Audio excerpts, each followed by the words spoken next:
Hello everyone. In this tutorial we will learn about array. So first of all the question is, what is an array? An array is a collection of elements of similar data types which have continuous memory location. So what does that mean? Let's take an example. Suppose you need to store the name of 60 students. So what you will be doing is, you will be taking 60 variables to store the name of 60 students. So it will be tough for you to name 60 variables, and it will be more difficult to remember those 60 variables. So what you can do with array is, you can use only single variable, and then you can use the indexing of that variable to store as many names as you want. Now let's just understand it in a bit detailed view. Suppose this whole Excel sheet is your memory location. Now suppose you want to store the 5 names using array. So what Java will do is, it will find you 5 continuous memory location, so that you can store those value in a continuous memory location. And remember one thing, a single array can contain only a single type of data. That is, if you are using an integer kind of variable, you will be able to store only integer value. If you are using a character type of variable, you will only be able to store a character value, and so on. So from here we can conclude that Java array is actually an object that contains element of similar data type and which assign the continuous memory location. So now let's see what are the types of array. There are basically 2 types of array, single dimension and multi-dimension. We will be having a look at both of these in our practicals.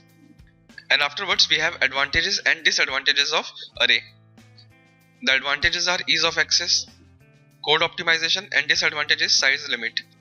I will tell you about both of these, advantage and disadvantage, in my practical. So now without wasting time, let's move on to the program. Go to your Eclipse, create a program. Now suppose I have to store the total marks of 5 students. So I have to take 5 variables to store the marks. Let's take int a is equal to 100. So we have taken 5 variables, but suppose if I have to store the marks of 100 students or 200 students, I have to take so many variables and I have to remember the name of so many variables. So it's not that efficient way to use this. So let's comment it all. Source, add block comment. It's another way to use the comments. This too is not the efficient way, because still we have to take that number of variables. So to remove this limitation, array came into picture. So by array, what we can do is, we can declare a single variable and we can use the indexing. There are basically 3 ways to use the array. That means how to declare and use the array. So let's start with the first one. Take a data type int, put a square bracket, take a variable a, equal to sign, put curly braces, and in between the curly braces write the values, and then to terminate put a semicolon. See, this is the way to declare and initialize the array. So we have stored 5 values in an array variable named a. This is the first way. You can also write it like this. Both will work the same way. The only difference is that the first one, that is our variable a, this is the preferred way in Java. The second way is the courtesy of C++ language. That's why we are being able to use it in Java like this. So both will work the same way. You need not to worry about that. So this is the first method. Let's print out the first value. Let's suppose I need to print 300. So what I will do is, I will take that variable a, put the square brackets, and in between the square brackets I will write the value. I have to print 300, so I will write 2. I will explain you about this, but first of all let's execute the command. See, we have got our output as 300. So now let's see how this happened. As you can see over here, we have 5 values in array. That means the size of our array is 5. So we have taken an array of index 5. That will start from a of 0, then a of 1, a of 2, a of 3, and a of 4. We have total of 5 memory location to store the values. So let's store our values. See, now you can see we have the value of 300 at a of 2. That's why we have got the output over here as 300. So our first important point is that the indexing of array start with 0. So suppose if you have to store 100 names, the indexing will start from 0 till 99. And another important point which you can conclude from here is that array elements can be accessed through their index only. So if you want to access any of the value, you have to call it by the variable and their index value. So what will happen if I just print a? It is just a garbage value over here. what will happen if I will give an index of 5? Execute the command again. See, we have got the exception error. And this is our first disadvantage of array, that is the size limit. You have to know about the size of the array beforehand. If you are exceeding the limit, it will give an exception. We will see this disadvantage again when I will be teaching the second method. So let's move on with our second method now. So our second method of using an array will be a bit different from the first one, because in the first method we have declared the variable and initialized it with the values. So in the second method, what you can do is you have to declare the variable first. I have taken the first example with the integer, so I will be taking the another example with the string data type. This is the declaration. Let's write C new the data type, and you have to mention the size in between that, square brackets, semicolon. See, what I have done here is I have declared a variable of string type, and then I have instantiated that variable. That means we have created an instance of that array. So we can use it now, or let me just tell you the third one, and then we can take the input from the user and print it out. So our third method says that we can declare and instantiate both in the same line. So let's take another string variable, give it a name. You can either write it this way, or you can go with like this. I am a C++ programmer for a while, so I often confuse myself with using any of these types. Both will work the same way, so you need not to worry. And now what we will do is we will take the user input and then print it out. So let's import a scanner class and take the user input. Now what we need to do is we have to enter 5 names. So there are 2 methods to enter the name. The first method is that you will do it manually by writing each and every variable with their index. That is like this. And another method is that you can run a loop for the length of the array, and you can enter the value at the runtime. So let's run a loop to enter the values. Let's run a for loop. Let's take int variable I equal to 0. We have initialized int I is equal to 0 because the indexing of array starts with 0. The value of I should be less than the length of the array, and the loop should run from 0 till the last of the index. That means the length of the array minus 1, then semicolon, I plus plus, then the curly braces. In between this we can write our statement. So you might be wondering now, what is name.length? Whenever you want to find the length of an array, what you need to do is you have to write the variable name of the array dot length function. It will now tell you the length of the array. So let's execute the command and see the output first. See, we have got the output as 5. So the length of our array is 5. So now let's take the input from the user. So I have given a print statement to print a line, and in next line what I have done is I have taken the variable name of array, that is name, and used it index to enter the value. That means it will run from I of 0, that means name of 0, to name of 4, and it will take the whole line as an input. So till now what I have done is I have written a for loop to take the input from the user. Now let's print the output too. Then we will execute the command and see the output. So for printing the output, we will be using a special kind of for loop, that is for each loop. It is also called as enhanced form of for loop. So what you need to do is you have to write for, take a variable, let it be temporary variable, put a colon sign, then the name of the variable, that is our array variable name, then curly braces, then print out your statement. It's giving me an error, type mismatch. Oh sorry, I have taken integer, it should be string. We have taken I inside the loop because it is a local variable for that block of code only. I have told you about all of these in our previous sessions. See, all the errors have gone. Now let's execute the command and see the output first. See, here you can see it is asking me to enter the name. I'm a huge fan of the movie Avengers, so I will be using their characters. The first one is the Hulk, Steve Rogers, that is our Captain America. The third name is Natasha. The fourth one will be Emma Watson. I know she is not in the movie, but still I like her. And the fifth one will be Tony Stark. See, I have given the 5 names I've got the output as Hulk, Steve, Natasha, Emma and Tony.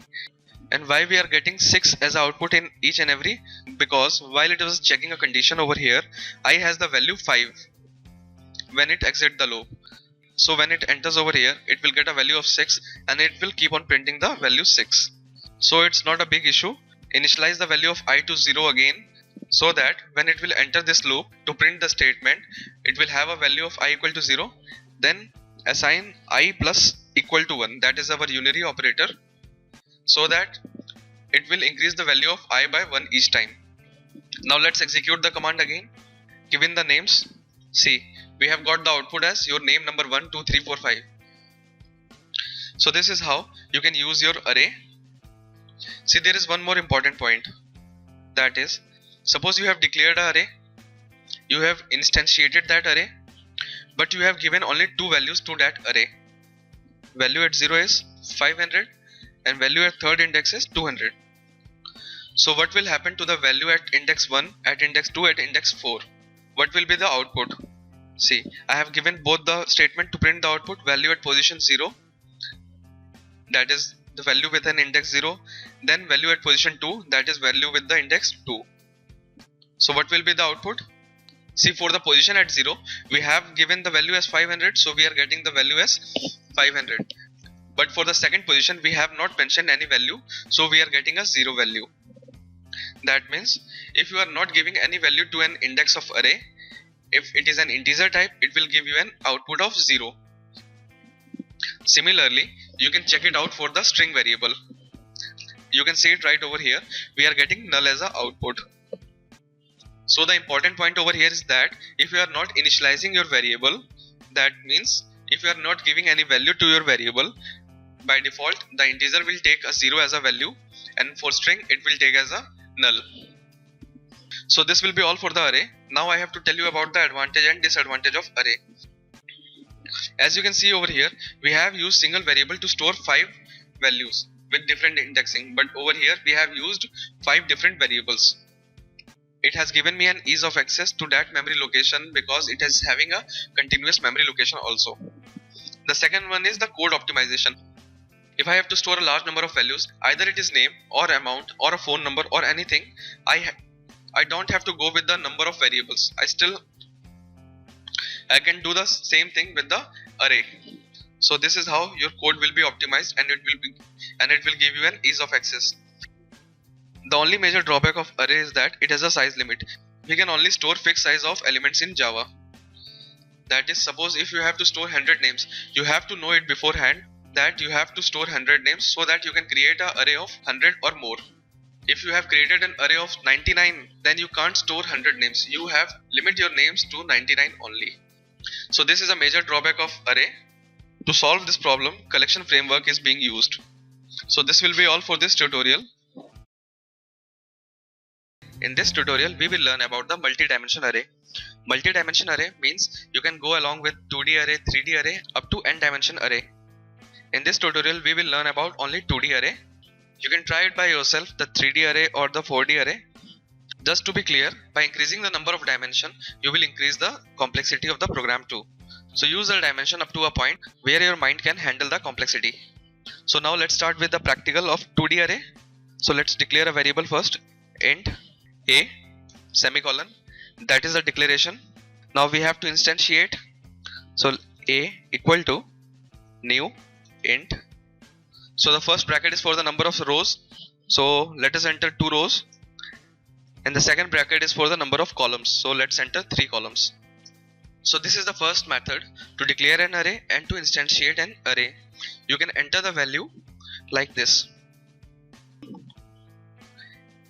See, what I have done here is I have taken the array variable a, and as you know, indexing start from 0. That means our value 1 will be stored at the a of 0 row and the 0th column.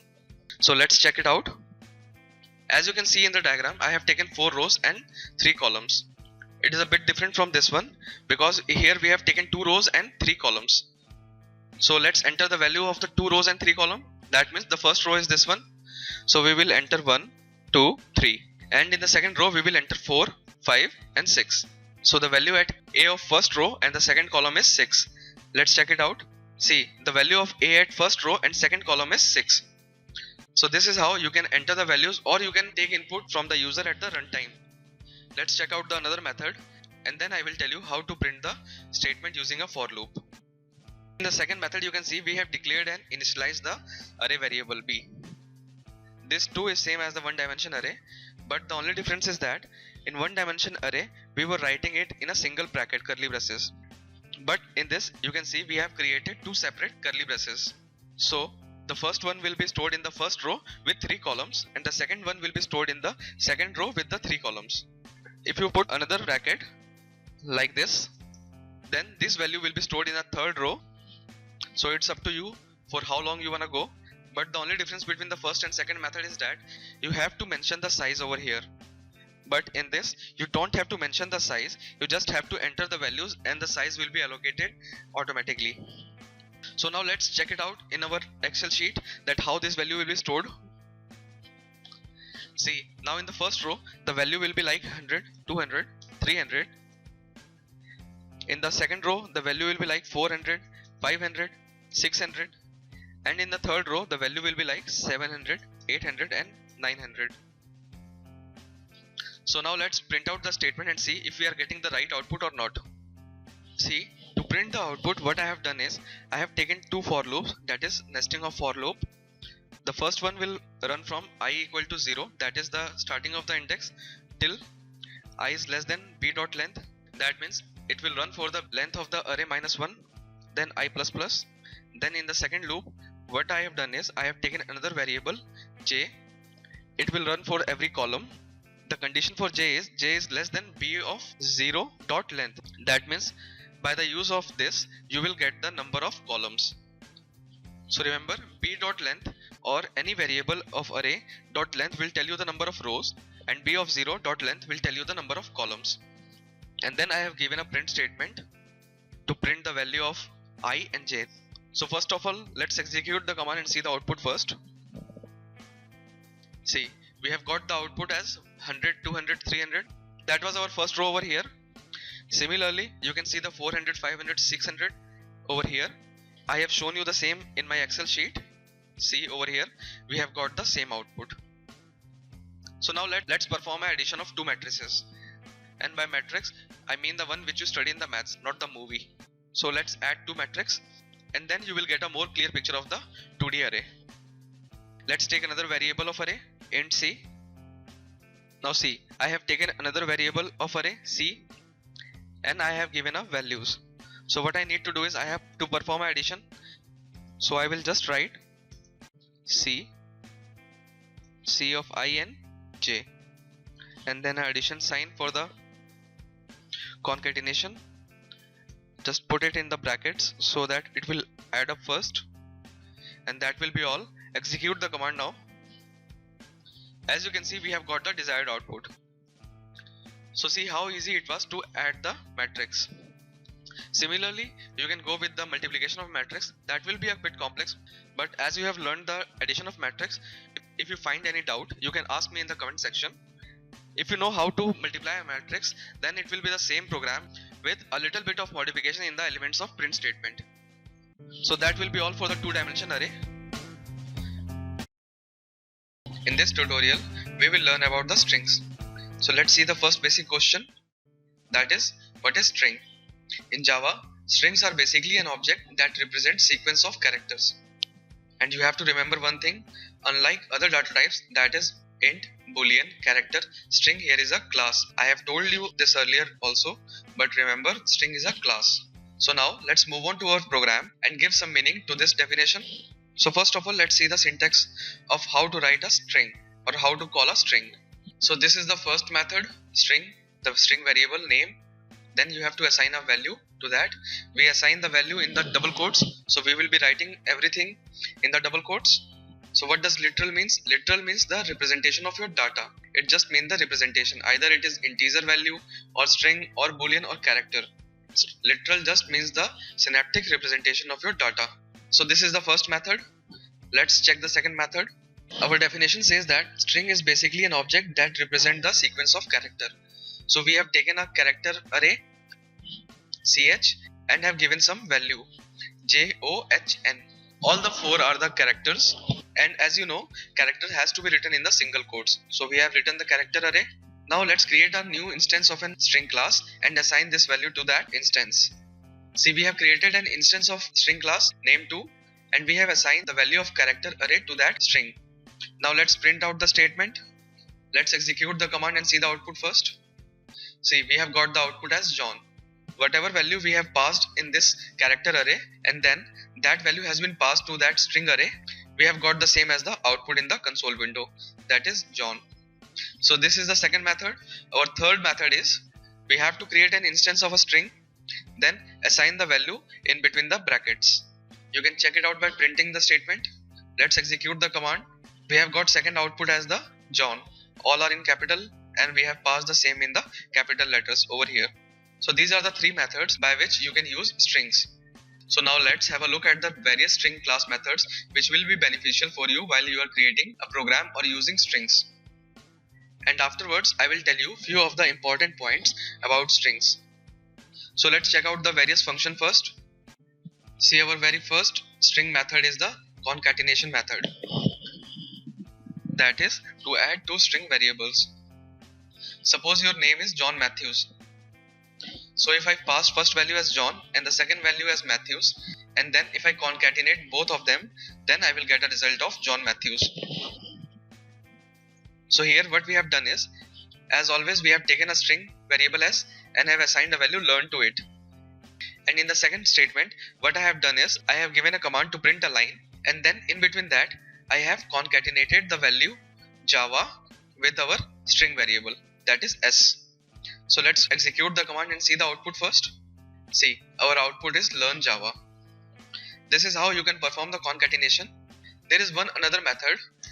I have told you about that in our very first or second tutorial. Plus sign is also used as a concatenation symbol.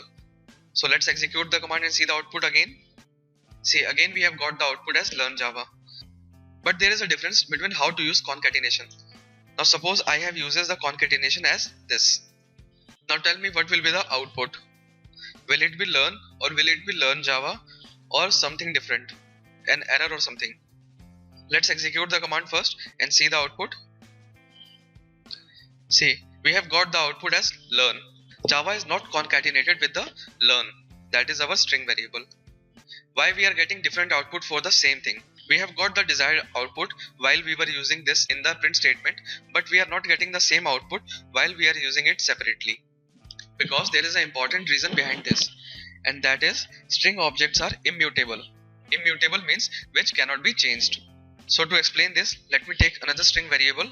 See, now we have two variables over here, s and s1, and they both have the same value as learn. So what will happen? In strings, things happen a bit different way. As I have told you, string is a class, and there is a special memory location called as string constant, which is used to store the string objects. So every string literal we create is stored in the string constant pool. So whenever we try to create an object of the string class, likewise I have created s and we have assigned a value learn to that string. So this learn value is stored in the string constant pool. So when I will create another object, that is s1, and then if we will assign the same value to that object, it will not then create the same object. It will just pass the reference of that first object to the second one. So what I am trying to tell you over here is, suppose you have a center table in your home. Suppose you are a 4-member family and there are 4 chairs for the center table. Any of the family member want to use a chair, he won't go and buy it again. He will use that chair.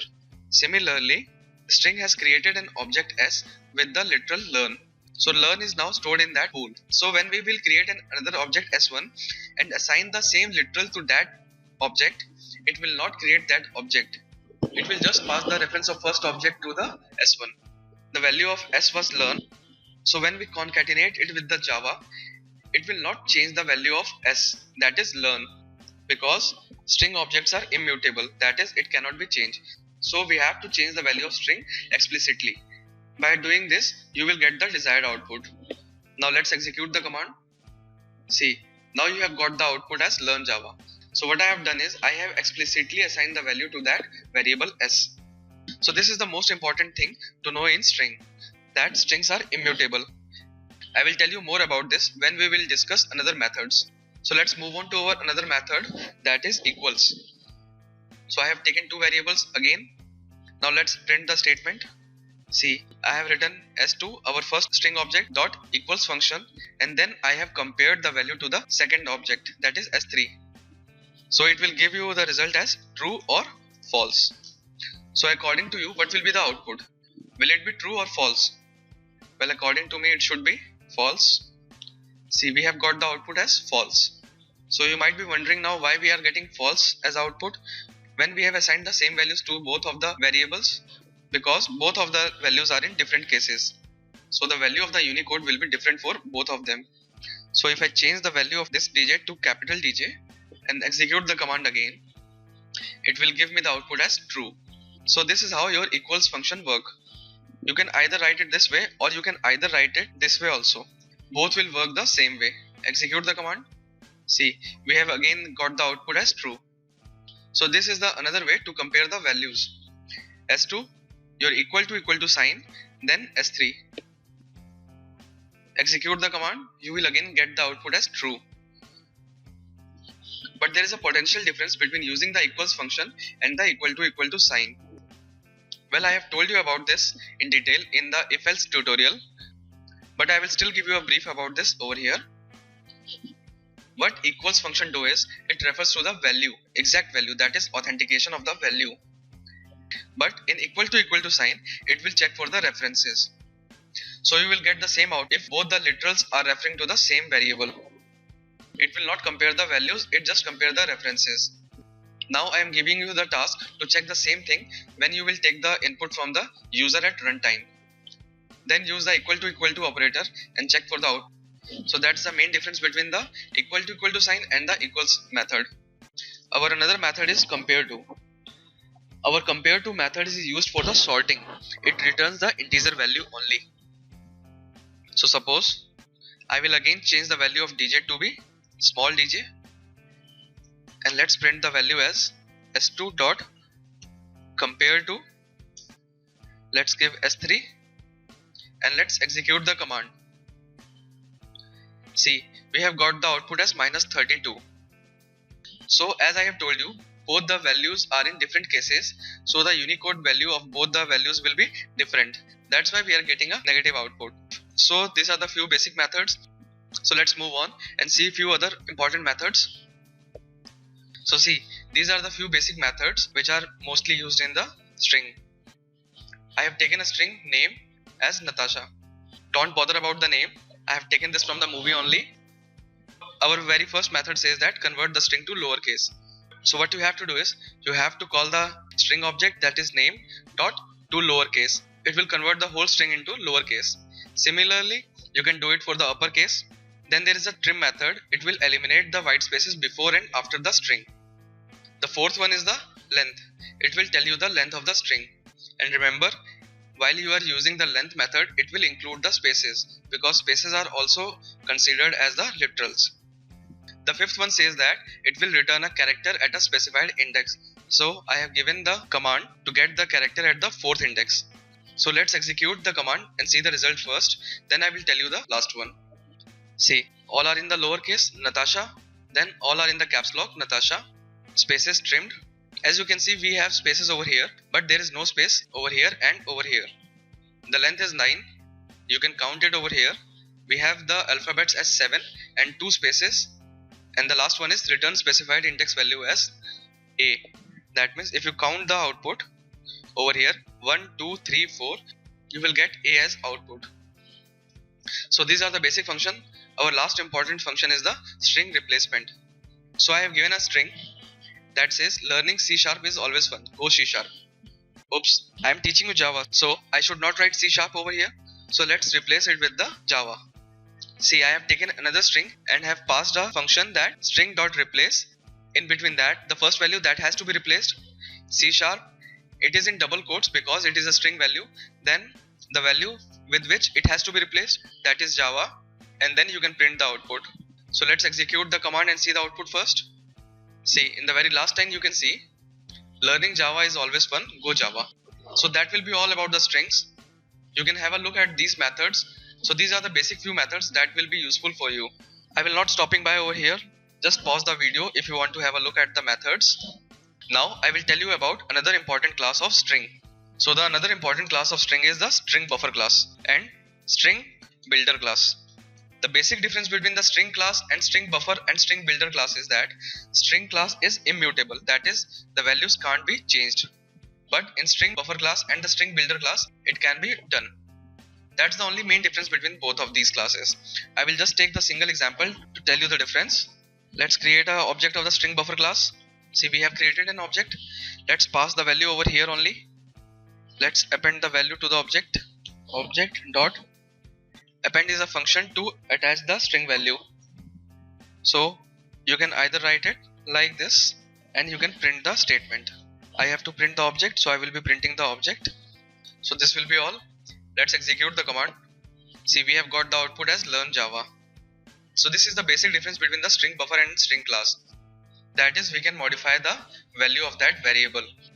You can take the same example with the string builder class. You just have to write string builder instead of string buffer. And if you find any doubt or you need to ask any question, you can ask in the comment section. That will be all for this tutorial. Thank you.